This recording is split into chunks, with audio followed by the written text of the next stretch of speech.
Hi ವೀಕ್ಷಕರೇ, ಎಲ್ಲರಿಗೂ ನಮಸ್ಕಾರ. ರಾಣಿ ಮಹಾಲಕ್ಷ್ಮಿ ಯೂಟ್ಯೂಬ್ ಚಾನಲ್ಗೆ ಸ್ವಾಗತ. ಇವತ್ತಿನ ವಿಡಿಯೋದಲ್ಲಿ ಟೊಮೆಟೊ ತೊಕ್ಕು ಹೇಗೆ ಮಾಡೋದು ತಿಳಿಸ್ಕೊಡ್ತೀನಿ. ಇದು ಅನ್ನಕ್ಕೆ ಮತ್ತು ಇಡ್ಲಿ ದೋಸೆಗೆಲ್ಲ ಚೆನ್ನಾಗಿರುತ್ತೆ. ಮೊದಲಿಗೆ ಸನ್ಫ್ಯೂರ್ ಎಣ್ಣೆ ತೊಗೊಂಡಿದ್ದೀನಿ, ಮತ್ತು ಒಂದು ಬೆಳ್ಳುಳ್ಳಿ, 5 ಟೊಮೆಟೊ ಮೀಡಿಯಮ್ ಸೈಜ್ ತೊಗೊಂಡಿದ್ದೀನಿ, ಅರಿಶಿನ ಪುಡಿ ಮತ್ತು ಸಾಸಿವೆ ಮತ್ತು ಮೆಂತ್ಯ, ಇದು ಚಿಲ್ಲಿ ಪೌಡರು 1-2 ಸ್ಪೂನ್ ತೊಗೊಂಡಿದ್ದೀನಿ, ಕಡಲೆಬೇಳೆ 1-2 ಸ್ಪೂನಷ್ಟು ತೊಗೊಂಡಿದ್ದೀನಿ, ಬೆಳ್ಳುಳ್ಳಿ 1 ಗೆಡ್ಡೆ ಮತ್ತು ಸ್ವಲ್ಪ ಹುಣಸೆಹಣ್ಣು, ಸ್ವಲ್ಪ ಉಪ್ಪು. ಈಗ ಟೊಮೆಟೊ ಕೊಯ್ಕೊಳ್ತಿದ್ದೀನಿ, ಎಲ್ಲ ತೊಳ್ಕೊಂಡಿದ್ದೀನಿ ಟೊಮೆಟೊ ಎಲ್ಲ. ಈಗ ಮೆಂತ್ಯ ಸಾಸಿವೆ 2 ಹುರ್ಕೊಂಡು ಪುಡಿ ಮಾಡ್ಕೋಬೇಕು. ಮೊದಲಿಗೆ ಇದೆಲ್ಲ ಸ್ವಲ್ಪ ಕೆಂಪಾಗೋವರೆಗೂ ಹುರ್ಕೊಳ್ಳೋಣ. ಇದನ್ನು ಪೌಡ್ರ್ ಮಾಡ್ಕೋಬೇಕು. ಈಗ ಮೊದಲಿಗೆ ಬಾಣಲಿ ಇಟ್ಟಿದ್ದೀನಿ, ಈಗ ಎಣ್ಣೆ ಹಾಕೊಳ್ಳೋಣ.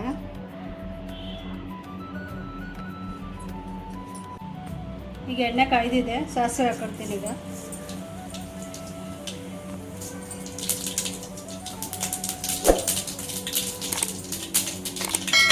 ಕರಿಬೇವು,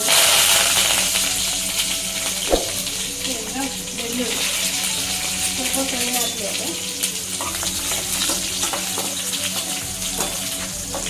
ಕಡಲೆಬೇಳೆ ಹಾಕ್ಕೊಳ್ತಿದ್ದೀನಿ ಹಾಗೆ ಅದು ಸ್ವಲ್ಪ ಫ್ರೈ ಆಗಲಿ. ಕಡಲೆಬೇಳೆ ಬೆಳ್ಳುಳ್ಳಿ ಎಲ್ಲ ಸ್ವಲ್ಪ ಫ್ರೈ ಆಗಲಿ.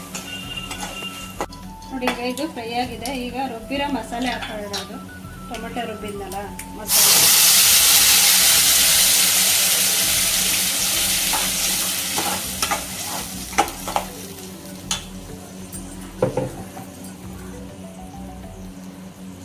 ಚಿಲ್ಲಿ ಪೌಡ್ರ್ ಹಾಕೊಳ್ಳೋಣ. ಅದಕ್ಕೆ ಮತ್ತು ಅರಿಶಿನ ಪುಡಿ ಹಾಕೊಳ್ತಿದ್ದೀನಿ.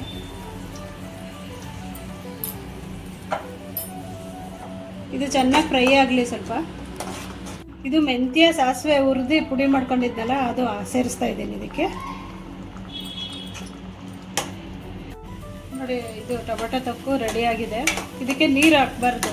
ಚೆನ್ನಾಗಿ ಈ ಥರ ಚೆನ್ನಾಗಿ ಕುದಿಸಿದ್ರೆ 1 ವಾರದ ತನಕ ಇಟ್ಕೊಂಡು ತಿನ್ಬೋದು. ಇದನ್ನು ಜಾಸ್ತಿ ಮಾಡಿಕೊಂಡ್ರೆ 1 ವಾರ ಇಟ್ಟರು ಏನೂ ಆಗೋಲ್ಲ. ಎಣ್ಣೆ ಬಿಡಬೇಕು ಈ ಥರ ಚೆನ್ನಾಗಿ, ಆವಾಗ ಚೆನ್ನಾಗಿರುತ್ತೆ.